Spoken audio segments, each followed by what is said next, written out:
So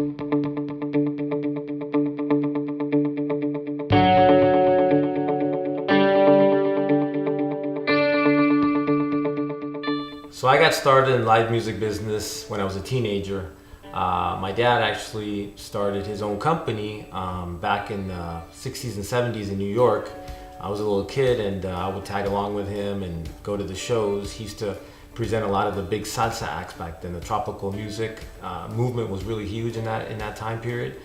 So he produced shows with Celia Cruz, Tito Puente, Oscar de Leon back in the Fania All-Star days. So that was really exciting. I'd be there checking everything out and started getting a love for all the behind the scenes, all the leading up to the big show efforts that have to be done in order for a show to be successful.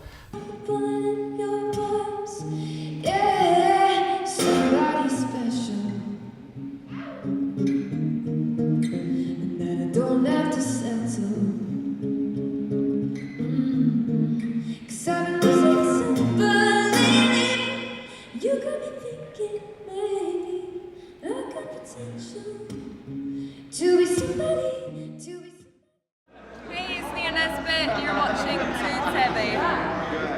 As I became older and started getting into the concert production side of it as well, earlier it was more the dances and the festivals, but in the last 15 or so years, it's more been the concert venues, which is really exciting to see that end result of thousands of fans yelling for the artist, the show being sold out, all those experiences and passion points are exciting in the live entertainment business. So that's why music is so big for everybody in their life, and when they experience it live, there's nothing like it. When you're at a venue, at a dance, at a festival, to be there and see that end result and you're yelling for your artist, that's the best possible emotion that you can have in the live entertainment business. So that's how I got into this exciting business of concerts and production.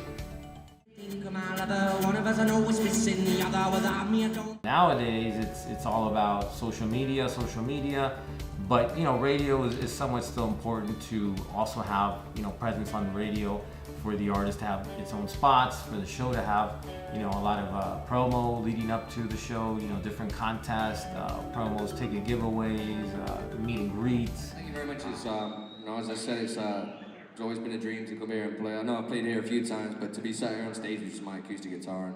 You gotta activate the people, you gotta make them excited about wanting to attend this show.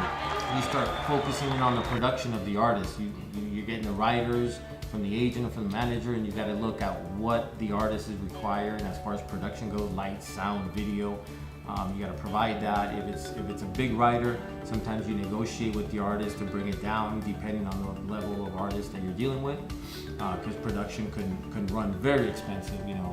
Lights, video, sound, that whole package. Sometimes depending on the venue, on the size, is very expensive. So you want to make sure that you give your public a great show with the production and all the bells and whistles, but at the same time, it doesn't throw you off on your budget. For the end result of the show, when you see massive tickets being sold and a sold out show at the end of the day is going to be like the end result that you started wanting to have from the very beginning, and it just comes to a certain part where you're just ecstatic to see that the show is sold out beforehand or gonna sell out pretty close to the show, the date of the show.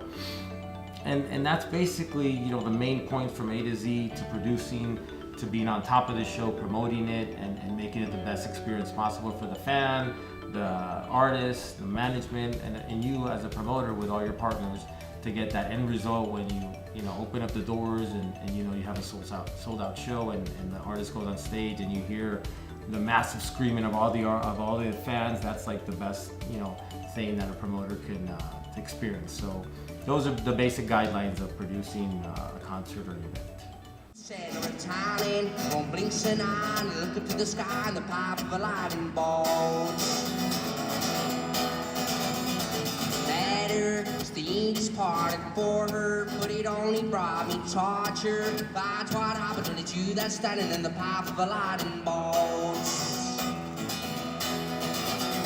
Everyone I see just walks away.